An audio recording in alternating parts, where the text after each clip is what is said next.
नमस्कार। आज हम बात कर रहे हैं 12 जून 2025 को अहमदाबाद में हुए एयर इंडिया फ्लाइट AI-171 विमान हादसे की। ये बोइंग 787 ड्रीमलाइनर था जो टेक ऑफ के तुरंत बाद ही क्रैश हो गया। जी। और हमारे पास जो भी जानकारी है, जैसे प्रत्यक्षदर्शियों के वीडियो हैं, शुरुआती जांच की कुछ बातें हैं, विशेषज्ञों की राय है, हम कोशिश करेंगे कि इन सबको जोड़कर समझें कि आखिर क्या हुआ होगा। हाँ, मतलब क्या संभावित कारण हो सकते हैं इस भयानक हादसे के पीछे? बिल्कुल। तो चलिए शुरू करते हैं। सबसे पहले घटना क्या थी? AI-171 अहमदाबाद से लंदन जा रही थी और टेक ऑफ के सिर्फ 34 सेकंड बाद ही हाँ, 34 सेकंड। और ऊंचाई भी ज्यादा नहीं थी, करीब 625 फीट। बस। और वो पास के एक रिहायशी इलाके में बीजे मेडिकल कॉलेज के हॉस्टल पर गिर गया। बहुत ही दुखद। हाँ, और पायलट की जो आखिरी रिकॉर्डेड कॉल थी, वो थी थ्रस्ट नॉट अचीव्ड। मतलब कि विमान को जरूरी पावर या शुभ नहीं मिल पा रहा था। अच्छा। और फिर वो एक वीडियो भी सामने आया है ना, किसी लड़के ने बनाया था। हाँ, आर्यन नाम का लड़का था। हम्म। उसने पास की छत से वीडियो बनाया और उसमें कुछ बहुत ही अजीब चीजें दिखी। क्या दिखा उसमें? उसमें साफ दिख रहा था कि विमान का लैंडिंग गियर नीचे था और विंग फ्लैप्स जो होते हैं वो अंदर खींचे हुए थे, मतलब रिट्रैक्टेड थे। लेकिन टेक ऑफ के वक्त तो ये उल्टा होता है ना, फ्लैप्स बाहर होते हैं लिफ्ट के लिए और गियर। बिल्कुल। गियर तो उड़ान भरते ही फौरन अंदर कर लिया जाता है। तो ये दोनों चीजें एकदम उल्टी थी। तो फिर सवाल उठता है कि क्या ये पायलट की चूक थी? पर जैसा आपने कहा और सूत्रों ने भी बताया, दोनों पायलट काफी अनुभवी थे, कैप्टन सुमित सबरवाल और को पायलट क्लाइव कुंदर। हाँ, अनुभवी थे।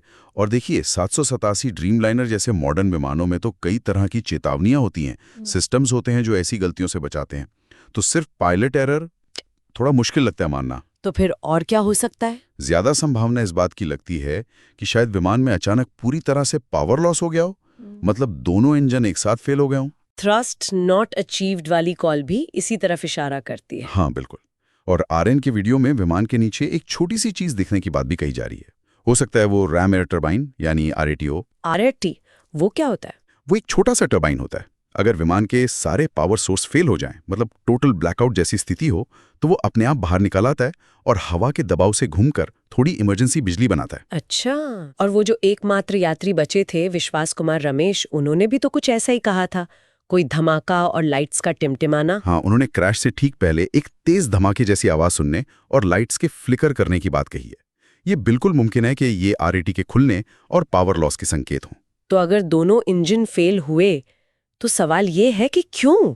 मतलब क्या वजह हो सकती है? एक थ्योरी जो काफी मजबूत मानी जा रही है वो है फ्यूल कंटामिनेशन। मतलब ईंधन में किसी तरह की मिलावट या गंदगी, जैसे पानी वगैरह, जिससे इंजन बंद पड़ गए हों। एक्सपर्ट्स इस पर काफी जोर दे रहे हैं। क्या ऐसा पहले हुआ है कभी? हाँ, फ्यूल कंटामिनेशन की वजह से इंजन फेल होने के मामले पहले भी सामने आए हैं। ये एक जानी मानी वजह है। और क्या संभावनाएं हैं? दूसरी संभावना है कि विमान में टोटल इलेक्ट्रिकल फेलियर हो गया हो।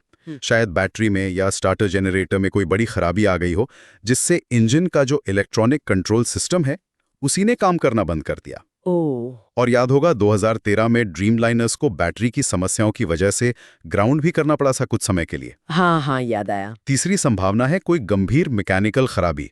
अब ये खराबी या तो मैन्युफैक्चरिंग डिफेक्ट हो सकती है, मतलब बनाते वक्त कोई गड़बड़ी जिसकी जिम्मेदारी बोइंग पर आएगी, या फिर रखरखाव में लापरवाही हुई हो जिसकी जिम्मेदारी एयर इंडिया इंजीनियरिंग सर्विसेज पर आ सकती है। सही कहा।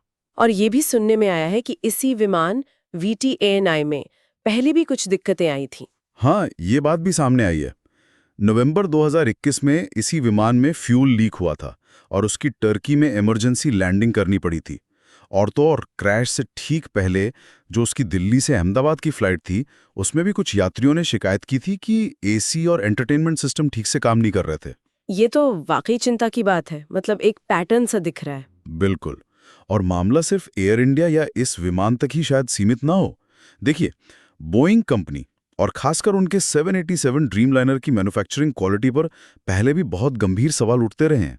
हाँ, विसल ब्लोअर्स ने भी काफी कुछ कहा है। हाँ, कई विसल ब्लोअर्स और मीडिया जांचों में फैक्ट्री में लापरवाही, खराब पार्ट्स का इस्तेमाल, सुरक्षा चिंताओं को नजरअंदाज करने, यहाँ तक कि कर्मचारियों पर चुप रहने का दबाव बनाने जैसे आरोप भी लगे। ओह। अब बोइंग की एक पूर्व क्वालिटी मैनेजर थी, सिंथिया किचन्स। उन्होंने तो साफ तौर पर 2012-13 में एयर इंडिया को जो ड्रीम लाइनर डिलीवर हुए थे उनकी क्वालिटी पर चिंता जताई थी। और ये जो दुर्घटनाग्रस्त विमान है VTANI, ये भी उसी दौरान डिलीवर हुआ था। ये तो बहुत गंभीर बात है। पर सिर्फ बोइंग की बात क्यों करें? टाटा के अधिग्रहण के बाद भी तो एयर इंडिया में कुछ समस्याएं सुनने में आ रही थी, जैसे पायलटों की थकान, वो मास सिक लीव का मामला। हाँ, वो मुद्दे भी उठे हैं। पायलट फटीग, मास सिक लीव और सुरक्षा ऑडिट में भी कथित तौर पर कुछ अनियमितताओं की खबरें आई हैं। तो मतलब कई सारे फैक्टर्स हो सकते हैं। तो अब आगे क्या? जांच कहाँ तक पहुंची है? देखिए, जांच अभी चल रही है। विमान का ब्लैक बॉक्स, जिसमें कॉकपिट वॉइस रिकॉर्डर और फ्लाइट डेटा रिकॉर्डर होता है, वो मिल गया है। उसके डेटा के विश्लेषण से बहुत महत्वपूर्ण जानकारी मिलने की उम्मीद है।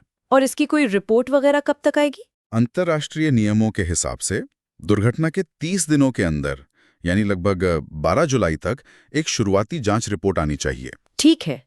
लेकिन हाँ, ये बात ध्यान में रखनी होगी कि इतने बड़े हादसे अक्सर किसी एक कारण से नहीं होते। ये आमतौर पर कई सारी विफलताओं की, छोटी बड़ी गलतियों की एक पूरी चेन का नतीजा होते हैं। सही कहा।